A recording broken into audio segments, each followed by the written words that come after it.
ஒரு உண்மை விஷயம் என்னன்னு பார்த்தீங்கன்னா, இந்த டெக்னாலஜி, இந்த கவர்மெண்ட்டு, இந்த எவ்வளோ கோடியில் எல்லாத்துக்கும் ஒதுக்குறாங்க.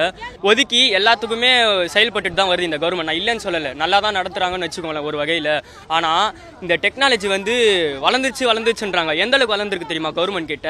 என்னோட பூத்தில் என்னோட பிஎலோட நம்பரை நான் கூகுளில் போட்டு எடுக்கிறேன்.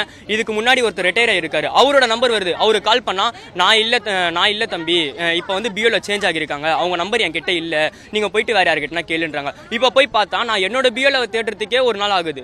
இப்போ இப்படி இருக்கிறப்ப நான் எப்போ ஃபார்ம் ஃபில் பண்ணுறது, எனக்கு எப்போ ஃபார்ம் வருது, அவங்க எல்லாத்துக்கும் பார்க்கணும். இப்போ ஒரு பூத்தில் பார்த்தீங்கன்னா 1000-1500 ஓட்டு இருக்குன்னு வச்சுக்கோங்களேன் சுமாரா ஒரு ஏரியாவில். அவங்க எல்லாருக்கும் அவங்க போய் கொடுக்கணும். பிஎல்ஓன்றவங்க சும்மா சொல்லக்கூடாது, உண்மையிலே இறங்கி வேலை செய்கிறாங்க, நான் எதுவும் சொல்லலை.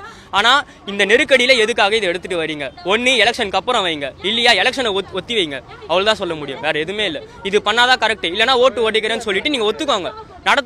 யார் நடத்துறீங்களோ அவங்க ஒத்துக்கோங்க, நாங்கள் ஓட்டு அடிக்கிறோம், தாவேக்காவுக்கு ஓட்டு வரக்கூடாது, எங்களுக்கு பயமா இருக்கு, நாங்கள் தொடர்ந்து அடிக்கட்டும்னு ஒத்துக்க சொல்லுங்க, அவ்வளோதான்.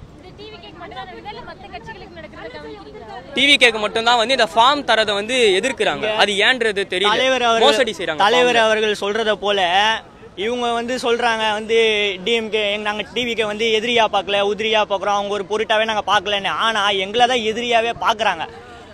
ஏடிஎம்கேவெல்லாம் தாண்டி டிவிக்கேவெல்லாம் முழு எதிரியாவே பார்க்குறாங்க. தலைவர் எங்கே போறாரு, எங்கே வர்றாரு, அதை பார்க்கறது வேலையா இருக்கு. தமிழக வெற்றி நிர்வாகி என்ன பண்ணுறாங்க, அவங்க எந்த ஒரு நிகழ்ச்சியும் பண்ணக்கூடாது, அதை ஏதாவது தடையை போடு. இப்போ கூட பார்த்தீங்கன்னா நேற்றுக்கு ஒரு பேனர் வைக்கிறதுக்கு, ஸ்டேஜ் போடுறதுக்கு தடை பண்ணாங்க. போலீஸ் பர்மிஷன் வாங்கி தான் பண்ணுறோம், அப்பயும் பண்ணுறாங்க. அப்போது இது என்ன, எதுக்கு பர்மிஷன் கொடுக்குறாங்க? அப்போ சில இடத்துல விடவும் கூட மாட்டுறாங்க. இந்த மாதிரி இருக்குது. அவங்களே நாங்கள் அவர் தலைவர் சொல்கிற மாதிரி தான் டிவிக்கு டிஎம்கே போட்டின்னு அவங்க நிரூபிச்சுக்கிட்டே இருக்காங்க ஒரு தடவையும். இதுதான். என் பேர் தினேஷ், கொளத்தூர் தொகுதி, சென்னை வடமேற்கு மாவட்டம், தனியான காசி விஸ்வநாதன், சென்னை வடமேற்கு மாவட்டம், தனிக்கண்ணாக்கு.